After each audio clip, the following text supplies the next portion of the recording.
Chega! Ditadura militar é maluquice, mulher, pare com isso. O presidente mandou, mas a gente não precisa obedecer. Eu vou lhe dar 3 motivos, só 3, pra você não ficar traumatizada, pra você não comemorar a ditadura militar. Bora?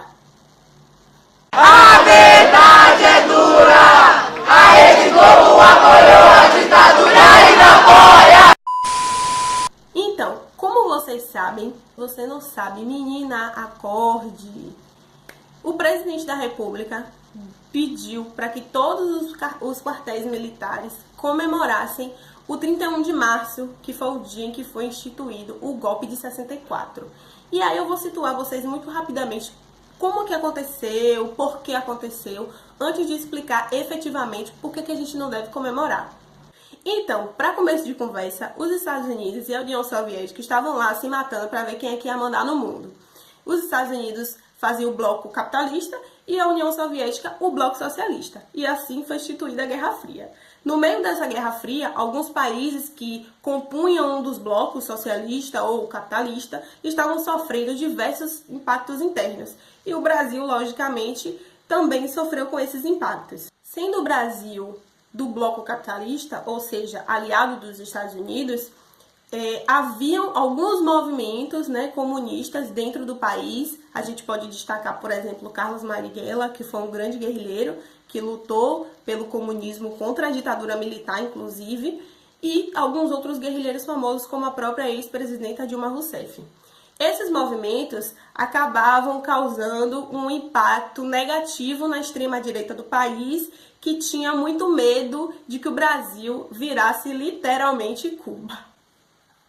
Essa é uma piada que nunca vai morrer. Daí, beleza, tinham esses movimentos comunistas, dentro do país, e o então presidente da República, João Goulart, ou para os íntimos, Jango, não era comunista, mas flertava com algumas ideias de esquerda.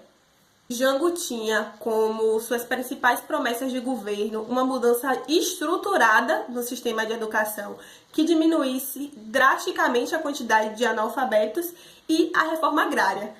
Esse era um dos programas mais odiados pela extrema-direita, que eram compostos pelos grandes empresários, pelos grandes latifundiários, que iriam perder muito dinheiro com o avanço dos trabalhadores nesse sentido, Março de 64 foi um tanto quanto conturbado nesse sentido, porque Jango foi a público falar sobre essas promessas de governo, o que deixou a extrema-direita extremamente irritada com as promessas dele, explicitamente colocadas, e a partir disto foi criada uma manifestação, um protesto chamado Marcha da Família com Deus pela Liberdade, que era uma marcha que exigia a saída de João Goulart do poder. E ainda em março de 64, que viu movimentado esse, o Exército Brasileiro resolveu fazer uma manifestação lutando por mais direitos trabalhistas e apoiando as promessas de João Goulart.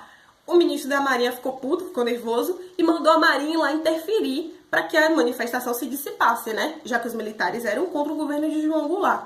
Quando a Marinha foi interferir na manifestação, eles se juntaram ao exército e resolveram também lutar pelos direitos trabalhistas.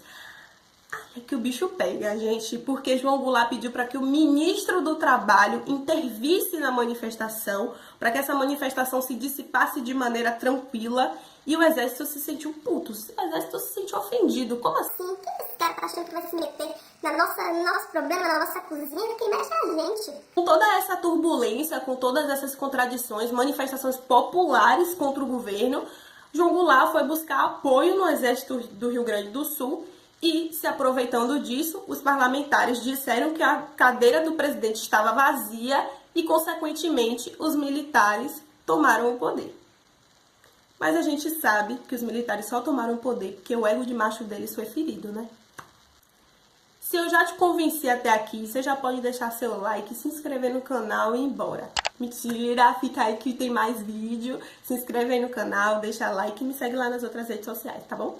Pronto, explicado mais ou menos, bem reduzidamente o que aconteceu naquele período, eu vou falar quais são os meus, os seus, os nossos 3 motivos pelos quais a gente não deve comemorar a ditadura militar. O primeiro deles, sem dúvida, é o ato institucional de número 5, que foi uma emenda constitucional criada por Arthur de Costa e Silva, que era o então presidente da República naquele momento, e que instituiu esse ato, que tinham diversas atas fazendo apologia à censura da mídia, por exemplo, a qualquer veículo informativo, ou de música, ou de teatro, ou de filme, que fizesse qualquer crítica ao governo. Então, se você compusesse um rap, uma música, ou fizesse uma peça de teatro na sua escola, que fosse crítica ao governo federal, você poderia ser preso.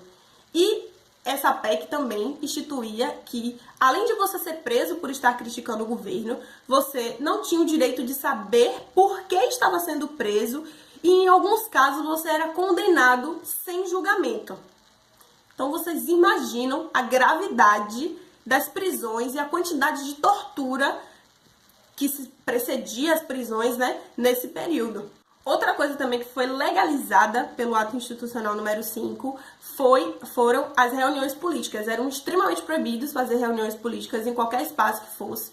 Não podia ter reunião política, tanto é que existem relatos de pessoas que se reuniam em universidades em espaços muito camuflados para poder falar sobre marxismo e de uma forma que desse a entender que não era aquilo que se estava discutindo. Então, as reuniões políticas, além de serem muito escondidas, elas deveriam ter um caráter que não demonstrasse explicitamente do que se tratava. E ainda assim, houveram muitos militantes políticos que foram torturados porque foram pegos falando sobre políticas em espaços privados.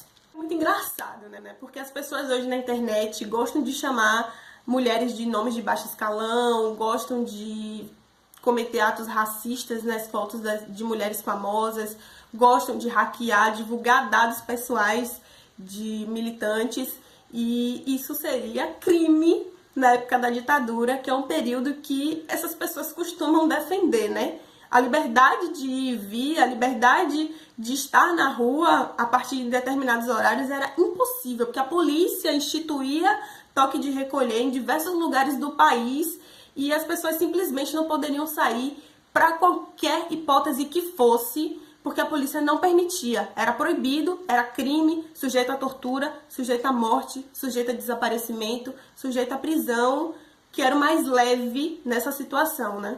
O segundo motivo é que na época da ditadura a desigualdade social cresceu de uma forma muito marcante. Muitos dizem que o emprego aumentou naquela época e que era possível ter um poder maior de consumo, mas isso aconteceu às custas do trabalhador, porque o governo na ditadura instituiu uma abertura muito maior para o capital financeiro, né? Ou seja, várias empresas estatais foram fechadas para abrir brecha para empresas internacionais fazerem suas sedes aqui, construírem empresas aqui para contratar mão de obra, porque a mão de obra na América Latina é muito mais barata do que na Europa e na América do Sul. Então é muito mais vantajoso para o dono da Ford, por exemplo, abrir uma empresa aqui na Bahia.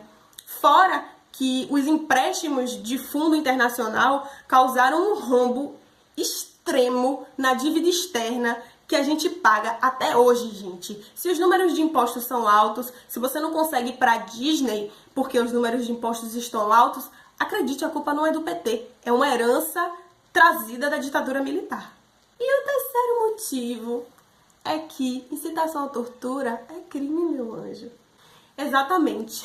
Segundo o artigo 5º da Constituição Federal, tortura é crime. E segundo o artigo 286 do Código Penal, incitação ao crime é crime. A Comissão Nacional da Verdade, instituída por lei em 2011, determinou 360 pessoas que foram diretamente responsáveis por crime de tortura, violência sexual, morte e diversos outros crimes que atacam gravemente aos direitos humanos. Além disso, até hoje, estipula-se que 140 pessoas estão desaparecidas desde a época da ditadura. Então está mais do que claro que a época da ditadura foi uma época extremamente cruel para a classe trabalhadora, especialmente para pessoas negras.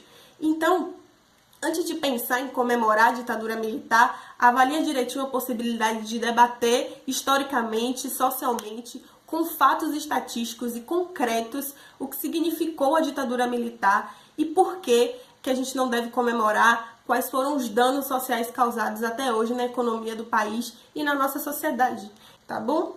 Se você gostou desse vídeo, deixa seu gostei, se inscreve no canal, me segue lá nas outras redes sociais e até o próximo vídeo. O pessoal quer comemorar a Ustra, Ustra, viva a Ustra, Ustra é o caralho, rapaz, só mais a Beyoncé.